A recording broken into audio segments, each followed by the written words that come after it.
পরিষ্কারভাবে বলে দিয়ে যেতে চাই, পার্লামেন্টের জাতীয় সংসদের দক্ষিণ প্লাজায় যে জুলাই সনদ বিএনপি সহ অন্যান্য রাজনৈতিক দল স্বাক্ষর করেছে, আমরা সেই স্বাক্ষরিত জুলাই সনদের প্রত্যেকটি লাইন, প্রত্যেকটি শব্দ ইনশাআল্লাহ পর্যায়ক্রমিকভাবে এই সরকার বাস্তবায়ন করবে। কিন্তু প্রিয় ভাই বোনেরা, অনেকে কোন ব্যক্তি, কোন রাজনৈতিক দল আজকে আমরা দেখতে যাচ্ছি যে গণভোট হয়ে গিয়েছে, সেই গণভোটের রায়কে ভিন্ন খাতে তারা প্রবাহিত করতে চাচ্ছে এবং সমগ্র দেশে একটি বিভ্রান্তি তৈরি করতে চাচ্ছে। প্রিয় ভাই বোনেরা, এই যে আমার বক্তব্যের শুরুতে আপনাদেরকে যে পরিকল্পনাগুলোর কথা আমি আপনাদের সামনে তুলে ধরলাম, আপনারা এই হাজারো মানুষ হাত তুলে বলেছেন যে এই পরিকল্পনাগুলো যদি সফল হয় তাহলে ইনশাআল্লাহ দেশের মানুষের ভাগ্যের পরিবর্তন হবে। তাই তো নাকি? ঠিক বলেছে ভাই, ঠিক বলেছে।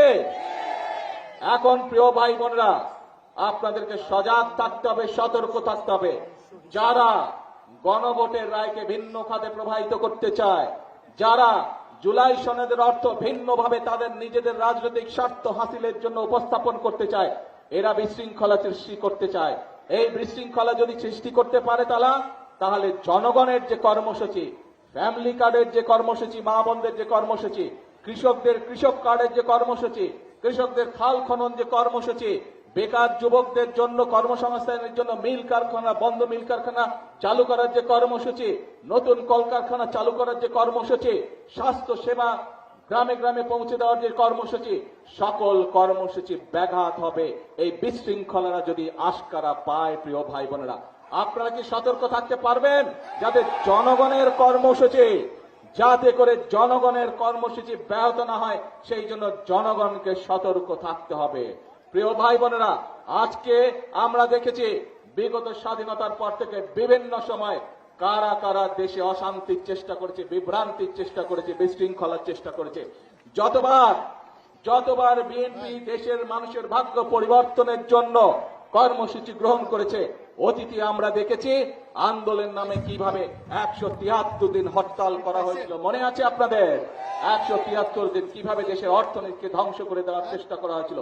প্রিয় ভাই বোনেরা, এখনো আবার সেই ভূত আরেকজনের কাঁধে গিয়ে আসর করেছে। আপনাদেরকে এই ব্যাপারে প্রিয় ভাই বোনেরা সতর্ক থাকতে হবে। আজকে যদি আমরা সতর্ক থাকি, আজকে যদি আমরা আমাদের শপথে প্রতিশ্রুতিবদ্ধ থাকি, আজকে যদি আমাদের শপথে, আমাদের কর্মসূচি বাস্তবায়নে আমরা অঙ্গীকারবদ্ধ থাকি, দৃঢ় থাকি, তাহলে বাংলাদেশের মানুষের ভাগ্য নিয়ে কেউ ছিনিমিনি খেলতে পারবে না। বাংলাদেশের মানুষের ভাগ্য নিয়ে কেউ যদি ছিনিমিনি খেলতে যায়, ইনশাআল্লাহ 5 তারিখে যেভাবে বাংলাদেশের মানুষ জবাব দিয়েছে, ভবিষ্যতেও বাংলাদেশের মানুষ ইনশাআল্লাহ সেভাবেই জবাব দিবে।